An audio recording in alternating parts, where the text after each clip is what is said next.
अस्सलामुअलैकुम वरहमतुल्लाह। Muzammil from Jalbani Motors Hyderabad.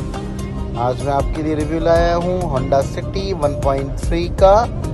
Manual transmission में ये कार है। इस गाड़ी का मॉडल है 2021। ये रजिस्टर्ड है 2021 में। आफ्टर मार्केट allowrims इंस्टॉल्ड है इस गाड़ी में। इस गाड़ी की माइलेज है 54,000 किलोमीटर। 54,000 किलोमीटर इस गाड़ी की माइलेज है। साफ़ सुथरी नीट एंड क्लीन कंडीशन में ये कार है। गाड़ी में कोई डेंट कोई निशान नज़र नहीं आ रहा। कंपनी पोजीशन में ये कार है। जो भी इस गाड़ी को लेगा वो अपने नाम पे लाजम ट्रांसफ़र करवाएगा। इस गाड़ी की प्राइस है 36,75,000, 36,75,000 रुपये।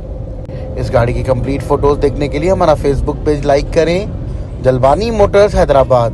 Thank you for watching.